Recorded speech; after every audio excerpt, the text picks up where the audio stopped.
हम कथा सुनाते राम सकल गुण धाम की। हम कथा सुनाते राम सकल गुण धाम की। ये रामायण है पुण्य कथा श्री राम की। ये रामायण है पुण्य कथा श्री राम की। जम्बूदीपे भरत खंडे आर्यावर्ते भारत वर्षे। एक नगरी है विख्यात अयोध्या नाम की। यह जन्म भूमि है परम पूज्य श्री राम की। यह जन्म भूमि है परम पूज्य श्री राम की। यह रामायण है पुण्य कथा श्री राम की। यह रामायण है पुण्य कथा श्री राम की। श्रीमद् वाल्मीकि रामायण। श्री सीतारामचंद्राभ्या नमः। श्रीमद् वाल्मीकि रामायण। युद्धकांड। अपनी पराजय से दुखी हुए रावण की आज्ञा से सोए हुए कुंभकर्ण का जगाया जाना और उसे देखकर वानरों का भयभीत होना।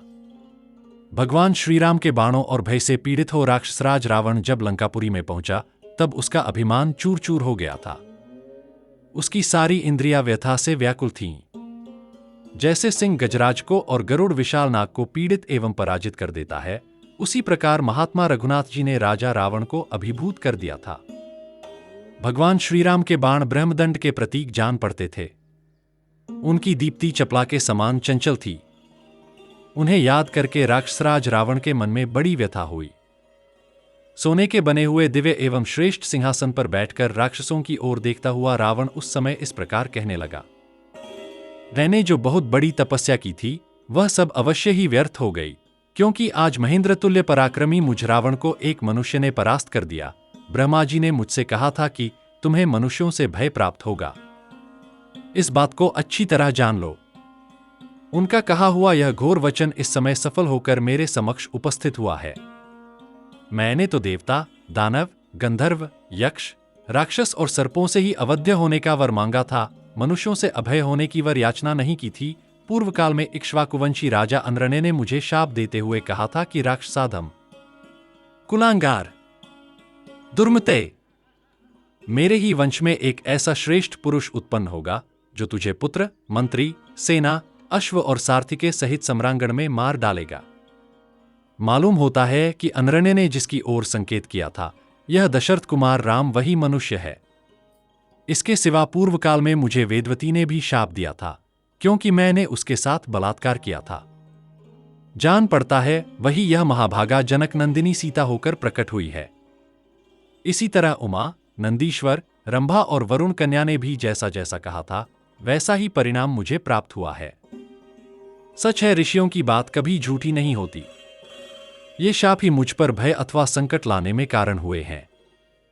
इस बात को जानकर अब तुम लोग आए हुए संकट को टालने का प्रयत्न करो। राक्षस लोग राजमार्गों तथा गोपुरों के शिखरों पर उनकी रक्षा के लिए डटे रहें। साथ ही जिसके गांभीर्य की कहीं तुलना नहीं है, जो देवताओं और दानवों का दर्प दलन करने वाला है, तथा ब्रह्मा जी के शाप से प्राप्त हुई निद्रा जिसे सदा अभिभूत किए रहती है, उस कुंभकर्ण को भी जगाया जाए। प्रहस्त मारा गया और मैं भी सम्रांगण में परास्त हो गया, ऐसा जानकर महाबली रावण ने राक्षसों की भयानक सेना को आदेश दिया कि तुम लोग नगर के दरवाजों पर रहकर उनकी रक्षा के लिए यत्न करो। परकोटों पर भी चढ़ जाओ और निद्रा के अधीन हुए कुंभकर्ण को जगा दो। मैं तो दुखी, चिंतित और अपूर्ण काम होकर जाग रहा हूं और वह राक्षस कामभोग से अचेत हो बड़ी निश्चिंतता के साथ सुखपूर्वक सो रहा है। वह कभी 9, कभी 7, कभी 10 और कभी 8 मास तक सोता रहता है। यह आज से 9 महीने पहले मुझसे सलाह करके सोया था। तुम लोग महाबली कुंभकर्ण को शीघ्र जगा दो। महाबाहु कुंभकर्ण सभी राक्षसों में श्रेष्ठ है। वह युद्धस्थल में वानरों और उन राजकुमारों को भी शीघ्र ही मार डालेगा। समस्त राक्षसों में प्रधान यह कुंभकर्ण समरभूमि में हमारे लिए सर्वोत्तम विजय वैजयंती के समान है, किंतु खेद की बात है कि वह मूर्ख ग्राम्य सुख में आसक्त होकर सदा सोता रहता है। यदि कुंभकर्ण को जगा दिया जाए तो इस भयंकर संग्राम में मुझे राम से पराजित होने का शोक नहीं होगा। यदि इस घोर संकट के समय भी कुंभकर्ण मेरी सहायता करने में समर्थ नहीं हो रहा है, तो इंद्र के तुल्य बलशाली होने पर भी उससे मेरा प्रयोजन ही क्या है? मैं उसे लेकर क्या करूंगा? राक्षसराज रावण की वह बात सुनकर समस्त राक्षस बड़ी घबराहट में पड़कर कुंभकर्ण के घर गए। रक्तमांस का भोजन करने वाले वे राक्षस रावण की आज्ञा पाकर गंध, माल्य तथा खाने पीने की बहुत सी सामग्री लिए सहसा कुंभकर्ण के पास गए। कुंभकर्ण एक गुफा में रहता था जो बड़ी ही सुंदर थी और वहां के वातावरण में फूलों की सुगंध छाई रहती थी। उसकी लंबाई चौड़ाई सब ओर से 1-1 योजन की थी तथा उसका दरवाजा बहुत बड़ा था।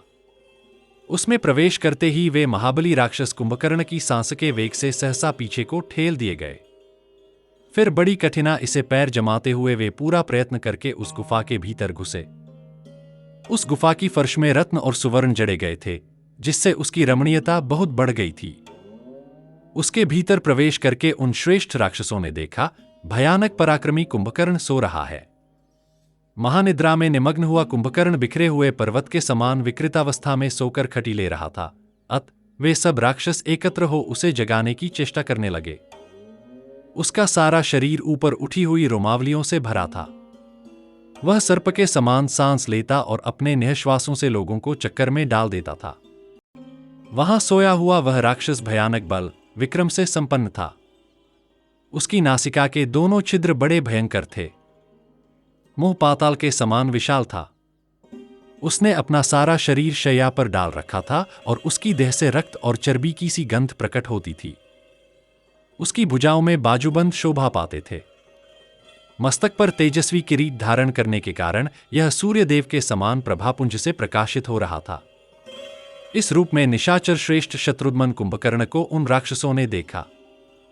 तदंतर उन महाकाय निशाचरों ने कुंभकर्ण के सामने प्राणियों के मेरु पर्वत जैसे ढेर लगा दिए, जो उसे अत्यंत तृप्ति प्रदान करने वाले थे।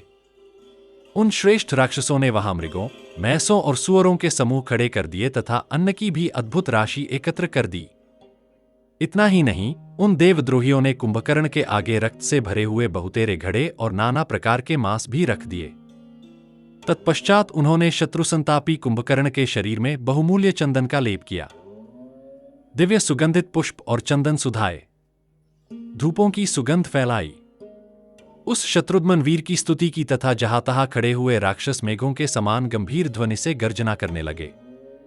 इतने पर भी जब कुंभकर्ण नहीं उठा, तब अमर्ष से भरे हुए राक्षस चंद्रमा के समान वेत रंग के बहुत से शंख फूकने तथा एक साथ तुमुल ध्वनि से गर्जना करने लगे।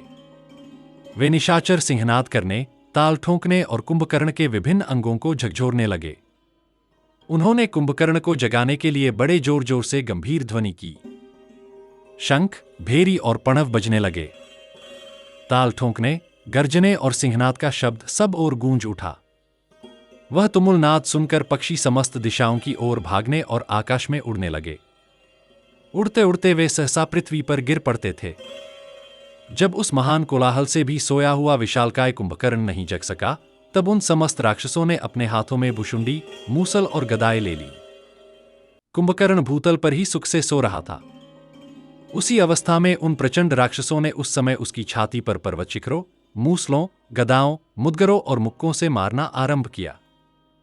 पाते थे, किंतु राक्षस कुंभकर्ण की नी श्वास वायु से प्रेरित हो वे सब निशाचर उसके आगे ठहर नहीं। तदंतर अपने वस्त्रों को खूब कसकर बांध लेने के पश्चात वे भयानक पराक्रमी राक्षस, जिनकी संख्या लगभग 10,000 थी, एक ही समय कुंभकर्ण को घेर कर खड़े हो गए और काले कोयले के ढेर के समान पड़े हुए उस निशाचर को जगाने का प्रयत्न करने लगे।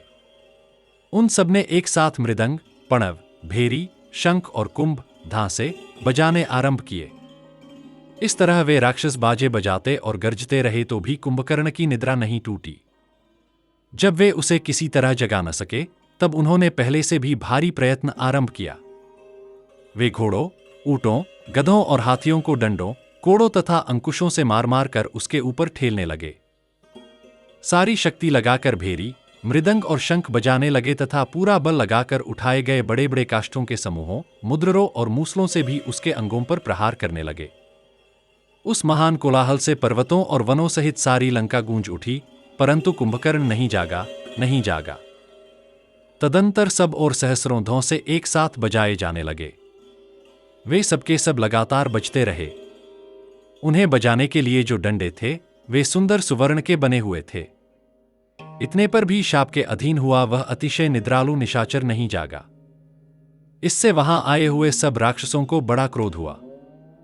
फिर वे रोष से भरे हुए सभी भयानक पराक्रमी निशाचर उस राक्षस को जगाने के लिए पराक्रम करने लगे। कोई धौंसे बजाने लगे, कोई महान कोलाहल करने लगे, कोई कुंभकर्ण के सिर के बाल नोचने लगे और कोई दांतों से उसके कान काटने लगे। दूसरे राक्षसों ने उसके दोनों कानों में 100 घड़े पानी डाल दिए तो भी महानिद्रा के वश में पड़ा हुआ कुंभकर्ण टस से मस नहीं हुआ। दूसरे बलवान राक्षस कांटेदार मुद्रर हाथ में लेकर उन्हें उसके मस्तक, छाती तथा अन्य अंग पर गिराने लगे। तत्पश्चात रस्सियों से बंधी हुई शतघ्नियों द्वारा उस पर सब ओर से चोटें पड़ने लगीं।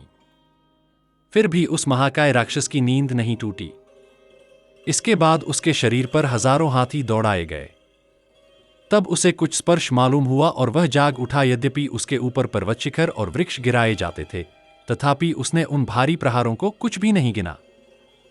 हाथियों के स्पर्श से जब उसकी नींद टूटी, तब वह भूख के भय से पीड़ित हो अंगड़ाई लेता हुआ सहसा उछलकर खड़ा हो गया। उसकी दोनों भुजाएं नागों के शरीर और पर्वत शिखरों के समान जान पड़ती थीं। उन्होंने वज्र की शक्ति को पराजित कर दिया था। उन दोनों बाहों और मुंह को फैलाकर जब वह निशाचर जम्हाई लेने लगा, उस समय उसका मुख बड़वानल के समान विकराल जान पड़ता था। जम्हाई लेते समय कुंभकर्ण का पाताल जैसा मुख मेरु पर्वत के शिखर पर उगे हुए सूर्य के समान दिखाई देता था। इस तरह जम्हारी लेता हुआ वह अत्यंत बलशाली निशाचर जब जगा, तब उसके मुख से जो सांस निकलती थी वह पर्वत से चली हुई वायु के समान प्रतीत होती थी। नींद से उठे हुए कुंभकर्ण का वह रूप प्रलयकाल में समस्त प्राणियों के संहार की इच्छा रखने वाले काल के समान जान पड़ता था। उसकी दोनों बड़ी बड़ी आंखें प्रज्वलित अग्नि और विद्युत के समान दीप्तिमती दिखाई देती थीं। वे ऐसी लगती थीं मानो दो महान ग्रह प्रकाशित हो रहे हों। तदंतर राक्षसों ने वहां जो अनेक प्रकार की खाने पीने की वस्तुएं प्रचुर मात्रा में रखी गई थीं, वे सबकी सब कुंभकर्ण को दिखाईं। वह महाबली राक्षस बात की बात में बहुतेरे भैंसों और सूअरों को चट कर गया। उसे बड़ी भूख लगी थी, अतः उसने भरपेट मांस खाया और प्यास बुझाने के लिए रक्तपान किया। तदंतर उस इंद्रद्रोही निशाचर ने चर्बी से भरे हुए कितने ही घड़े साफ कर दिए और वह कई घड़े मदिरा भी पी गया। तब उसे तृप्त जानकर राक्षस उछल उछल कर उसके सामने आए और उसे सिर झुका प्रणाम करके उसके चारों ओर खड़े हो गए। उस समय उसके नेत्र निद्रा के कारण अप्रसन्न कुछ कुछ खुले हुए थे और मलिन जान पड़ते थे। उसने सब ओर दृष्टि डालकर वहां खड़े हुए निशाचरों को देखा। निशाचरों में श्रेष्ठ कुंभकर्ण ने उन सब राक्षसों को सांत्वना दी और अपने जगाए जाने के कारण विस्मित हो उनसे इस प्रकार पूछा, तुम लोगों ने इस प्रकार आदर करके मुझे किस लिए जगाया है? राक्षसराज रावण कुशल से है ना? यहां कोई भय तो नहीं उपस्थित हुआ है? अथवा निश्चय ही यहां दूसरों से कोई महान भय उपस्थित हुआ है, जिसके निवारण के लिए तुम लोगों ने इतनी उतावली के साथ मुझे जगाया है? अच्छा, तो आज मैं राक्षसराज के भय को उखाड़ फेंकूंगा। महेंद्र, पर्वत या इंद्र को भी चीर डालूंगा और अग्नि को भी ठंडा कर दूंगा। मुझ जैसे पुरुष को किसी छोटे मोटे कारणवश नींद से नहीं जगाया जाएगा। अतः तुम लोग ठीक ठीक बताओ, मेरे जगाए जाने का क्या कारण है? शत्रुसूदन कुंभकर्ण जब रोष में भरकर इस प्रकार पूछने लगा, तब राजा रावण के सचिव युपाक्ष ने हाथ जोड़कर कहा, महाराज, हमें देवताओं की ओर से तो कभी कोई भय हो ही नहीं सकता। इस समय केवल एक मनुष्य से तुमुल भय प्राप्त हुआ है, जो हमें सता रहा है। राजन, इस समय एक मनुष्य से हमारे लिए जैसा भय उपस्थित हो गया है, वैसा तो कभी दैत्यों और दानवों से भी नहीं हुआ था। पर्वताकार वानरों ने आकर इस लंकापुरी को चारों ओर से घेर लिया है। सीताहरण से संतप्त हुए श्रीराम की ओर से हमें तुमुल भय की प्राप्ति हुई है। पहले एक वानर ने यहां आकर इस महापुरी को जला दिया था और हाथियों तथा साथियों सहित राजकुमार अक्ष को भी मार डाला था। श्रीराम सूर्य के समान तेजस्वी हैं। उन्होंने देवशत्रु पुलस्त्य साक्षात राक्षसराज रावण को भी युद्ध में हराकर जीवित छोड़ दिया और कहा, लंका को लौट जाओ। महाराज की जो दशा देवता, दैत्य और दानव भी नहीं कर सके थे, वह राम ने कर दी। उनके प्राण बड़े संकट से बचे हैं। युद्ध में भाई की पराजय से संबंध रखने वाली युपाक्ष की यह बात सुनकर कुंभकर्ण आंखें फाड़ फाड़ कर देखने लगा और युपाक्ष से इस प्रकार बोला, युपाक्ष, मैं अभी सारी वानर सेना को तथा लक्ष्मण सहित राम को भी रणभूमि में परास्त करके रावण का दर्शन करूंगा। आज वानरों के मांस और रक्त से राक्षसों को तृप्त करूंगा और स्वयं भी राम और लक्ष्मण के खून पीऊंगा। कुंभकर्ण के बढ़े हुए रोष दोष से युक्त अहंकारपूर्ण वचन सुनकर राक्षस योद्धाओं में प्रधान महोदर ने हाथ जोड़कर यह बात कही, महाबाहो, पहले चलकर महाराज रावण की बात सुन लीजिए, फिर गुंदोष का विचार करने के पश्चात युद्ध में शत्रुओं को परास्त कीजिएगा। महोदर की यह बात सुनकर राक्षसों से घिरा हुआ महातेजस्वी महाबली कुंभकर्ण वहां से चलने की तैयारी करने लगा। इस तरह सोए हुए भयानक नेत्र, रूप और पराक्रम वाले कुंभकर्ण को उठाकर वे राक्षस शीघ्र ही दशमुख रावण के महल में गए। दशग्रीव उत्तम सिंहासन पर बैठा हुआ था। उसके पास जा सभी निशाचर हाथ जोड़कर बोले, राक्षसेश्वर, आपके भाई कुंभकर्ण जाग उठे हैं, कहिए वे क्या करें? सीधे युद्धस्थल में ही पधारें या आप उन्हें यहां उपस्थित देखना चाहते हैं? तब रावण ने बड़े हर्ष के साथ उन उपस्थित हुए राक्षसों से कहा, मैं कुंभकर्ण को यहां देखना चाहता हूं, उनका यथोचित सत्कार किया जाए। तब जो आज्ञा कहकर रावण के भेजे हुए वे सब राक्षस पुनः कुंभकर्ण के पास आ इस प्रकार बोले, प्रभो, सर्वराक्षस शिरोमणि महाराज रावण आपको देखना चाहते हैं, अतः आप वहां चलने का विचार करें और पधार कर अपने भाई का हर्ष बढ़ावे। भाई का यह आदेश पाकर महापराक्रमी दुर्जय वीर कुंभकर्ण बहुत अच्छा कहकर शैया से उठकर खड़ा हो गया। उसने बड़े हर्ष और प्रसन्नता के साथ मुंह धोकर स्नान किया और पीने की इच्छा से तुरंत बलवर्धक पेय ले आने की आज्ञा दी। तब रावण के आदेश से ये सब राक्षस तुरंत मद्य तथा नाना प्रकार के भक्ष्य पदार्थ ले आए। कुंभकर्ण 2000 घड़े मद्य गटक कर चलने को उद्यत हुआ। इससे उसमें कुछ ताजगी आ गई तथा वह मतवाला, तेजस्वी और शक्ति संपन्न हो गया। फिर जब राक्षसों की सेना के साथ कुंभकर्ण भाई के महल की ओर चला, उस समय यह रोष से भरे हुए प्रलयकाल के विनाशकारी यमराज के समान जान पड़ता था। कुंभकर्ण अपने पैरों की धमक से सारी पृथ्वी को कंपित कर रहा था। जैसे सूर्य देव अपनी किरणों से भूतल को प्रकाशित करते हैं, उसी प्रकार वह अपने तेजस्वी शरीर से राजमार्ग को उद्भासित करता हुआ हाथ जोड़े अपने भाई के महल में गया। ठीक उसी तरह जैसे देवराज इंद्र ब्रह्मा जी के धाम में जाते हैं। राजमार्ग पर चलते समय शत्रुघाती कुंभकर्ण पर्वत शिखर के समान जान पड़ता था। नगर के बाहर खड़े हुए वानर सहसा उस विशालकाय राक्षस को देखकर सेनापतियों सहित सहम गए। उनमें से कुछ वानरों ने शरणागत वत्सल भगवान श्रीराम की शरण ली, कुछ व्यथित होकर गिर पड़े, कोई पीड़ित हो संपूर्ण दिशाओं में भाग गए और जहां तहां धराशायी हो गए और कितने ही वानर भय से पीड़ित हो धरती पर लेट गए। यह पर्वत शिखर के समान ऊंचा था। उसके मस्तक पर मुकुट शोभा देता था। वह अपने तेज से सूर्य का स्पर्श करता सा जान पड़ता था। उस बड़े हुए विशालकाय एवं अद्भुत राक्षस को देखकर सभी वनवासी वानर भय से पीड़ित हो इधर उधर भागने लगे। इस प्रकार श्री वाल्मीकि निर्मित आर्ष रामायण आदि काव्य के युद्धकांड में 60वां सर्ग पूरा हुआ। 61वां सर्ग विभीषण का श्रीराम से कुंभकर्ण का परिचय देना और श्रीराम की आज्ञा से वानरों का युद्ध के लिए लंका के द्वारों पर डट जाना। तदंतर हाथ में धनुष लेकर बल विक्रम से संपन्न महातेजस्वी श्रीराम ने किरीटधारी महाकाय राक्षस कुंभकर्ण को देखा। वह पर्वत के समान दिखाई देता था और राक्षसों में सबसे बड़ा था। जैसे पूर्व काल में भगवान नारायण ने आकाश को नापने के लिए डग भरे थे, उसी प्रकार वह भी डग बढ़ाता जा रहा था। सजल जलधर के समान काला कुंभकर्ण सोने के बाजूबंद से विभूषित था। उसे देखकर वानरों की वह विशाल सेना पुनः बड़े वेग से भागने लगी। अपनी सेना को भागते तथा राक्षस कुंभकर्ण को बढ़ते देख श्रीरामचंद्र जी को बड़ा आश्चर्य हुआ और उन्होंने विभीषण से पूछा, यह लंकापुरी में पर्वत के समान विशालकाय वीर कौन है, जिसके मस्तक पर किरीट शोभा पाता है और नेत्र भूरे हैं? यह ऐसा दिखाई देता है मानो बिजली सहित मेघ हो। इस भूतल पर यह एकमात्र महान ध्वज सा दृष्टिगोचर होता है। इसे देखकर सारे वानर इधर उधर भाग चले हैं। विभीषण, बताओ, यह इतने बड़े डीलडॉल का कौन है? कोरी राक्षस है या असुर?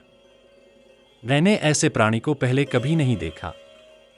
अनायास ही बड़े बड़े कर्म करने वाले राजकुमार श्रीराम ने जब इस प्रकार पूछा, तब परम बुद्धिमान विभीषण ने उन ककुत्स्थ कुलभूषण रघुनाथ जी से इस प्रकार कहा। भगवान, जिसने युद्ध में वैवस्वत यम और देवराज इंद्र को भी पराजित किया था, वही यह विश्रवा का प्रतापी पुत्र कुंभकर्ण है। इसके बराबर लंबा दूसरा कोरी राक्षस नहीं है। रघुनंदन, इसने देवता, दानव, यक्ष, नाग, राक्षस, गंधर्व, विद्याधर और किन्नरों को सहस्त्रों बार युद्ध में मार भगाया है। इसके नेत्र बड़े भयंकर हैं। यह महाबली कुंभकर्ण जब हाथ में शूल लेकर युद्ध में खड़ा हुआ, उस समय देवता भी इसे मारने में समर्थ न हो सके। यह कालरूप है, ऐसा समझकर वे सब के सब मोहित हो गए थे। कुंभकर्ण स्वभाव से ही तेजस्वी और महाबलवान है। अन्य राक्षसपतियों के पास जो बल है, वह वरदान से प्राप्त हुआ है। इस महाकाय राक्षस ने जन्म लेते ही बाल्यावस्था में भूख से पीड़ित हो कई सहस्र प्रजाजनों को खा डाला था। जब सहस्रों प्रजाजन इसका आहार बनने लगे, तब भय से पीड़ित हो वे सबके सब देवराज इंद्र की शरण में गए और उन सब ने उनके समक्ष अपना कष्ट निवेदन किया। इससे वज्रधारी देवराज इंद्र को बड़ा क्रोध हुआ और उन्होंने अपने तीखे वज्र से कुंभकर्ण को घायल कर दिया। इंद्र के वज्र की चोट खाकर यह महाकाय राक्षस क्षुब्ध हो उठा और रोषपूर्वक जोर जोर से सिंहनाद करने लगा। राक्षस कुंभकर्ण के बारंबार गर्जना करने पर उसका भयंकर सिंहनाद सुनकर प्रजावर्ग के लोग भयभीत हो और भी डर गए। तदंतर कुपित हुए महाबली कुंभकर्ण ने इंद्र के ऐरावत के मुंह से एक दांत उखाड़ लिया और उसी से देवेंद्र की छाती पर प्रहार किया। कुंभकर्ण के प्रहार से इंद्र व्याकुल हो गए और उनके हृदय में जलन होने लगी। यह देखकर सब देवता, ब्रह्मर्षि और दानव सहसा विषाद में डूब गए। तत्पश्चात इंद्र उन प्रजाजनों के साथ ब्रह्मा जी के धाम में गए। वहां जाकर उन सब ने प्रजापति के समक्ष कुंभकर्ण की दुष्टता का विस्तार पूर्वक वर्णन किया। इसके द्वारा प्रजा के भक्षण, देवताओं के घर्षण, तिरस्कार, ऋषियों के आश्रमों के विध्वंस तथा पराई स्त्रियों के बारंबार हरण होने की भी बात बताई। इंद्र ने कहा, भगवान, यदि यह नित्य प्रति इसी प्रकार प्रजाजनों का भक्षण करता रहा तो थोड़े ही समय में सारा संसार सूना हो जाएगा। इंद्र की यह बात सुनकर सर्वलोक पितामह ब्रह्मा ने सब राक्षसों को बुलाया और कुंभकर्ण से भी भेंट की। कुंभकर्ण को देखते ही स्वयंभू प्रजापति थर्रा उठे। फिर अपने को संभालकर वे उस राक्षस से बोले, कुंभकर्ण, निश्चय ही इस जगत का विनाश करने के लिए ही विश्रवा ने तुझे उत्पन्न किया है। मैं शाप देता हूं, आज से तू मुर्दे के समान सोता रहेगा। ब्रह्मा जी के शाप से अभिभूत होकर वह रावण के सामने ही गिर पड़ा। इससे रावण को बड़ी घबराहट हुई और उसने कहा, प्रजापते, अपने द्वारा लगाया और बढ़ाया हुआ सुवर्ण रूप फल देने वाला वृक्ष फल देने के समय नहीं काटा जाता है।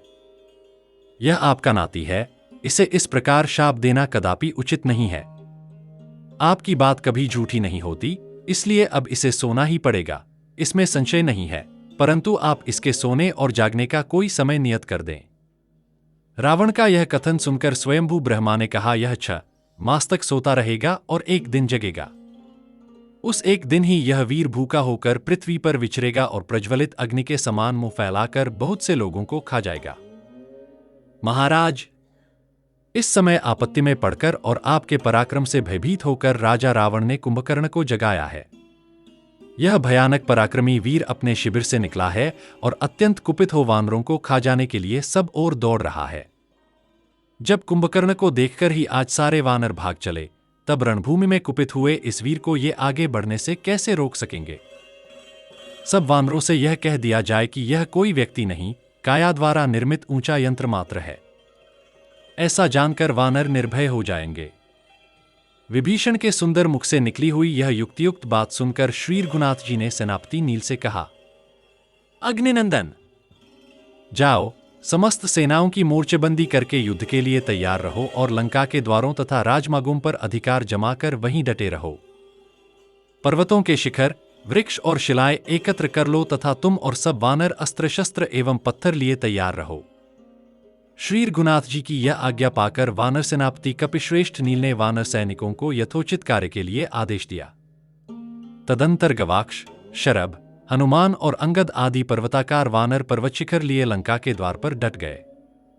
विजयोल्लास से सुशोभित होने वाले वीर वानर श्री रामचंद्र जी की पूर्वोक्त आज्ञा सुनकर वृक्षों द्वारा शत्रुसेना को पीड़ित करने लगे। तदंतर हाथों में शैलशिखर और वृक्ष लिए वानरों की वह भयंकर सेना पर्वत के समीप घिरी हुई मेघों की बड़ी भारी उग्र घटा के समान सुशोभित होने लगी। 6वां सर्ग। कुंभकर्ण का रावण के भवन में प्रवेश तथा रावण का राम से भय बताकर उसे शत्रु सेना के विनाश के लिए प्रेरित करना।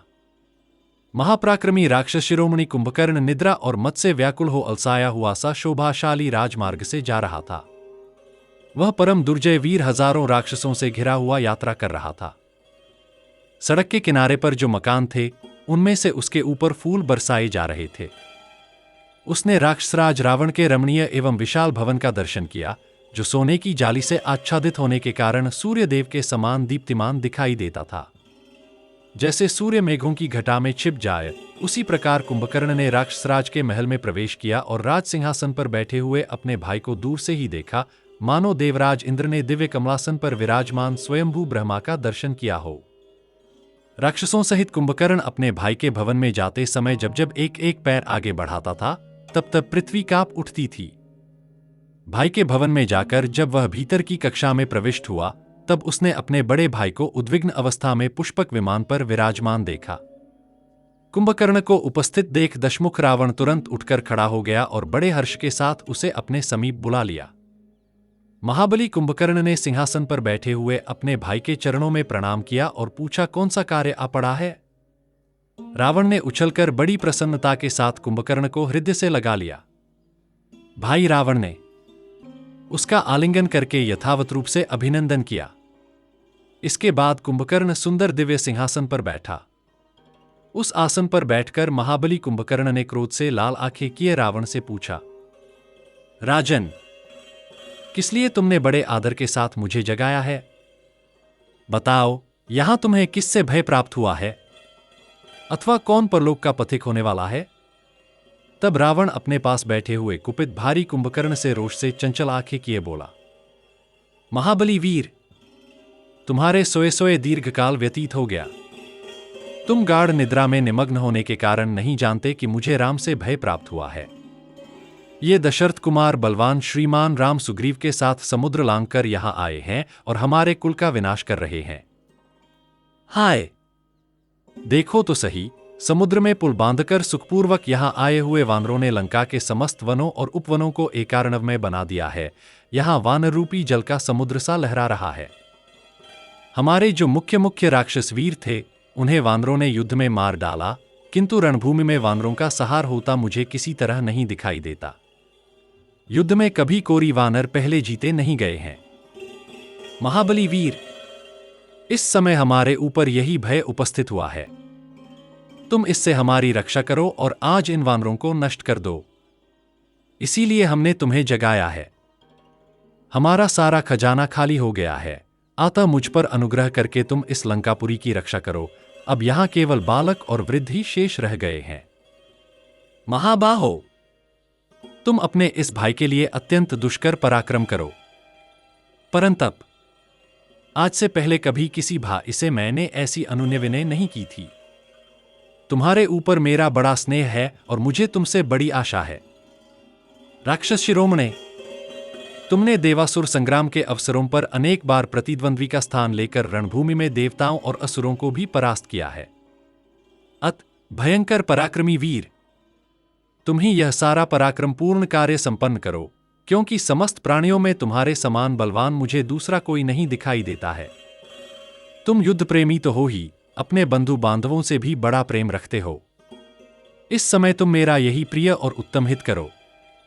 अपने तेज से शत्रुओं की सेना को उसी तरह व्यथित कर दो, जैसे वेग से उठी हुई प्रचंड वायु शरद ऋतु के बादलों को छिन्न भिन्न कर देती है। 63वां सर्ग। कुंभकर्ण का रावण को उसके कुकृत्यों के लिए उपालंब देना और उसे धैर्य बंधाते हुए युद्ध विषयक उत्साह प्रकट करना। राक्षसराज रावण का यह विलाप सुनकर कुंभकर्ण ठहाका मारकर हंसने लगा और इस प्रकार बोला, भाई साहब, पहले विभीषण आदि के साथ विचार करते समय हम लोगों ने जो दोष देखा था वही तुम्हें इस समय प्राप्त हुआ है, क्योंकि तुमने हितैषी पुरुषों और उनकी बातों पर विश्वास नहीं किया था। तुम्हें शीघ्र ही अपने पापकर्म का फल मिल गया। जैसे कुकर्मी पुरुषों का नरकों में पड़ना निश्चित है, उसी प्रकार भी अपने दुष्कर्म का फल मिलना अवश्यंभावी था। महाराज, केवल बल के घमंड से तुमने पहले इस पापकर्म की कोरी परवाह नहीं की, इसके परिणाम का कुछ भी विचार नहीं किया था। जो ऐश्वर्य के अभिमान में आकर पहले करने योग्य कार्यों को पीछे करता है और पीछे करने योग्य कार्यों को पहले कर डालता है, वह नीति तथा अनीति को नहीं जानता है। जो कार्य उचित देशकाल न होने पर विपरीत स्थिति में किए जाते हैं, वे संस्कारहीन अग्नियों में होमे गए भविष्य की भांति केवल दुख के ही कारण होते हैं। जो राजा सचिवों के साथ विचार करके क्षय, वृद्धि और स्थान रूप से उपलक्षित साम, दान और दंड, इन तीनों कर्मों के 5 प्रकार के प्रयोग को काम में लाता है, वही उत्तम नीति मार्ग पर विद्यमान है, ऐसा समझना चाहिए। जो नरेश नीतिशास्त्र के अनुसार मंत्रियों के साथ क्षय आदि के लिए उपयुक्त समय का विचार करके तदनुरूप कार्य करता है और अपनी बुद्धि से सुहृदों की भी पहचान कर लेता है, वही कर्तव्य और अकर्तव्य का विवेक कर पाता है। राक्षसराज, नीतिज्ञ पुरुष को चाहिए कि धर्म, अर्थ या काम का अथवा सबका अपने समय पर सेवन करे अथवा तीनों द्वंद्वों का, धर्म, अर्थ, धर्म और काम, अर्थ, इन सबका भी उपयुक्त समय में ही सेवन करें। धर्म, अर्थ और काम, इन तीनों में धर्म ही श्रेष्ठ है, अतः विशेष अवसरों पर अर्थ और काम की उपेक्षा करके भी धर्म का ही सेवन करना चाहिए। इस बात को विश्वसनीय पुरुषों से सुनकर भी जो राजा या राजपुरुष नहीं समझता अथवा समझकर भी स्वीकार नहीं करता, उसका अनेक शास्त्रों का अध्ययन व्यर्थ ही है। राक्षस शिरोमणे, जो मनस्वी राजा मंत्रियों से अच्छी तरह सलाह करके समय के अनुसार दान, भेद और पराक्रम का, इनके पूर्वोक्त 5 प्रकार के योग का, नए और अन्य का तथा ठीक समय पर धर्म, अर्थ और काम का सेवन करता है, वह इस लोक में कभी दुहक या विपत्ति का भागी नहीं होता। राजा को चाहिए कि वह अर्थतत्वज्ञ एवं बुद्धिजीवी मंत्रियों की सलाह लेकर जो अपने लिए परिणाम में हितकर दिखाई देता हो, वही कार्य करे। जो पशु के समान बुद्धि वाले किसी तरह मंत्रियों के भीतर सम्मिलित कर लिए गए हैं, वे शास्त्र के अर्थ को तो जानते नहीं, केवल धृष्टतावश बातें बनाना चाहते हैं। शास्त्र के ज्ञान से शून्य और अर्थशास्त्र से अनभिज्ञ होते हुए भी प्रचुर संपत्ति चाहने वाले उन अयोग्य मंत्रियों की कही हुई बात कभी नहीं माननी चाहिए। जो लोग धृष्टता के कारण अहितकर बात को हित का रूप देकर कहते हैं, वे निश्चय ही सलाह लेने योग्य नहीं हैं।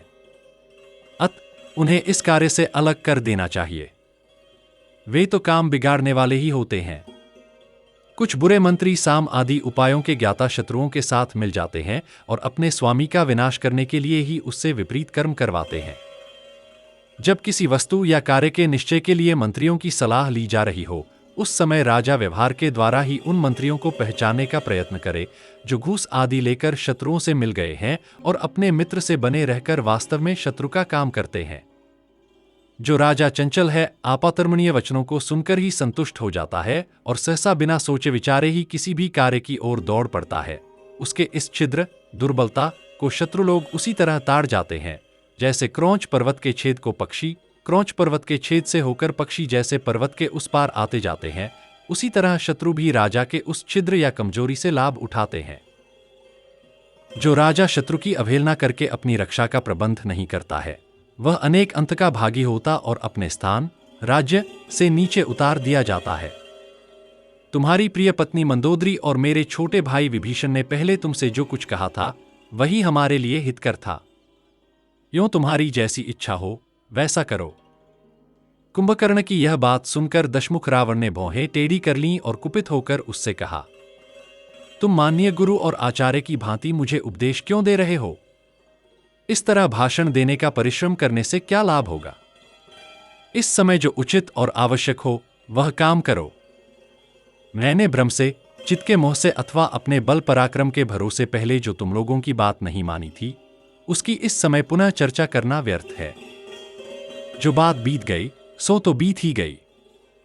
बुद्धिमान लोग बीती बात के लिए बारंबार शोक नहीं करते हैं।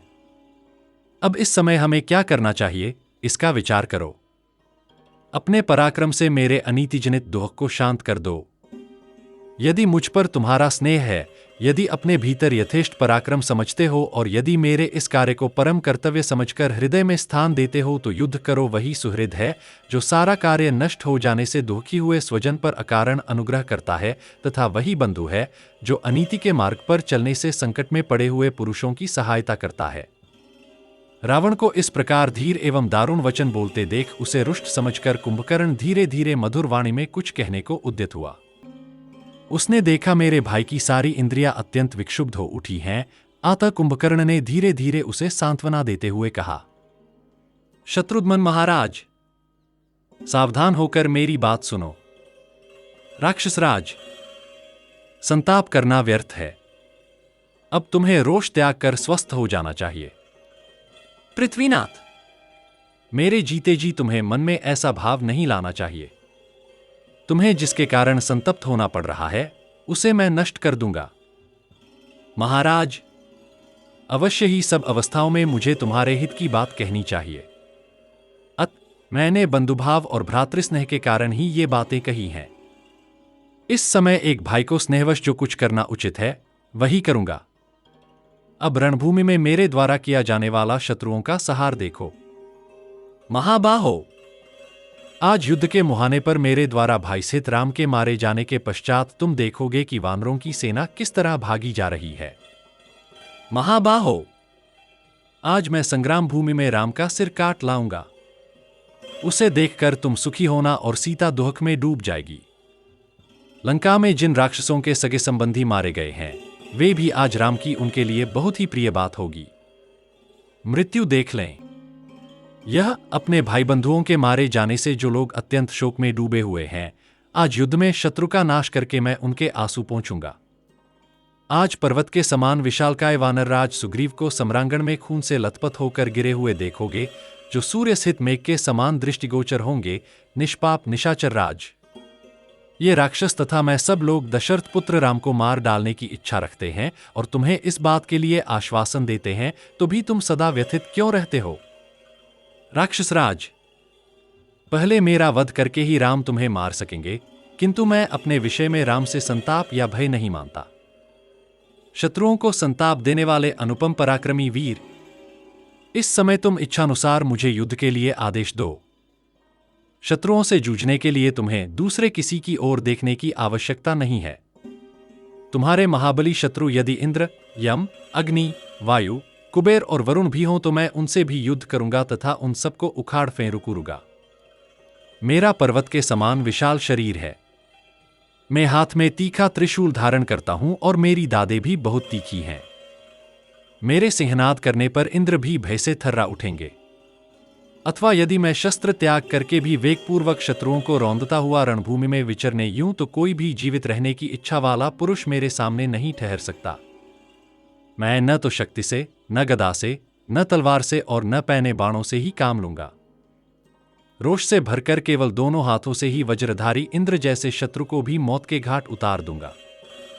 यदि राम आज मेरी मुट्ठी का वेग सह लेंगे तो मेरे बाण समूह अवश्य ही उनका रक्तपान करेंगे। राजन, मेरे रहते हुए तुम किस लिए चिंता की आग से झुलस रहे हो? मैं तुम्हारे शत्रुओं का विनाश करने के लिए अभी रणभूमि में जाने को उद्यत हूं। तुम्हें राम से जो घोर भय हो रहा है उसे त्याग दो। मैं रणभूमि में राम, लक्ष्मण और महाबली सुग्रीव को अवश्य मार डालूंगा। युद्ध उपस्थित होने पर मैं राक्षसों का संहार करने वाले उस हनुमान को भी जीवित नहीं छोड़ूंगा जिसने लंका जलाई थी। साथ ही अन्य वानरों को भी खा जाऊंगा। आज मैं तुम्हें अलौकिक एवं महान यश प्रदान करना चाहता हूं। राजन, यदि तुम्हें इंद्र अथवा स्वयंभू ब्रह्मा से भी भय है तो मैं उस भय को भी उसी तरह नष्ट कर दूंगा जैसे सूर्य रात्रि के अंधकार को। मेरे कुपित होने पर देवता भी धराशायी हो जाएंगे। फिर मनुष्यों और वानरों की तो बात ही क्या है। मैं यमराज को भी शांत कर दूंगा। सर्वभक्षी अग्नि का भी भक्षण कर जाऊंगा। नक्षत्रों सहित सूर्य को भी पृथ्वी पर मार गिराऊंगा। इंद्र का भी वध कर डालूंगा और समुद्र को भी पी जाऊंगा। पर्वतों को चूर चूर कर दूंगा। भूमंडल को विदीर्ण कर डालूंगा। आज मेरे द्वारा खाए जाने वाले सब प्राणी दीर्घकाल तक सोकर उठे हुए मुझ कुंभकर्ण का पराक्रम देखें। यह सारी त्रिलोकी आहार बन जाए तो भी मेरा पेट नहीं भर सकता। दशरथ कुमार, श्रीराम का वध करके मैं तुम्हें उत्तरोत्तर सुख की प्राप्ति कराने वाले सुख सौभाग्य को देना चाहता हूं। लक्ष्मण सहित राम का वध करके सभी प्रधान वानरी उत्पत्तियों को खा जाऊंगा। राजन, अब मौज करो, मदिरा पियो और मानसिक दुख को दूर करके सब कार्य करो। आज मेरे द्वारा राम यमलोक पहुंचा दिए जाएंगे, फिर तो सीता चिरकाल सदा के लिए तुम्हारे अधीन हो जाएगी। इस प्रकार श्री वाल्मीकि निर्मित आर्ष रामायण आदि काव्य के युद्धकांड में 63वां सर्ग पूरा हुआ।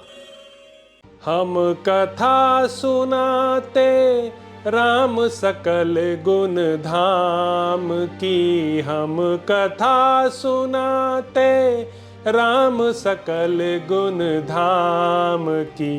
ये रामायण है पुण्य कथा श्री राम की, ये रामायण है पुण्य कथा श्री राम की। जम्बूदीपे भरत खंडे आर्यावर्ते भारत वर्षे एक नगरी है विख्यात अयोध्या नाम की। यह जन्म भूमि है परम पूज्य श्री राम की, यह जन्म भूमि है परम पूज्य श्री राम की। यह रामायण है पुण्य कथा श्री राम की, यह रामायण है पुण्य कथा श्री राम की।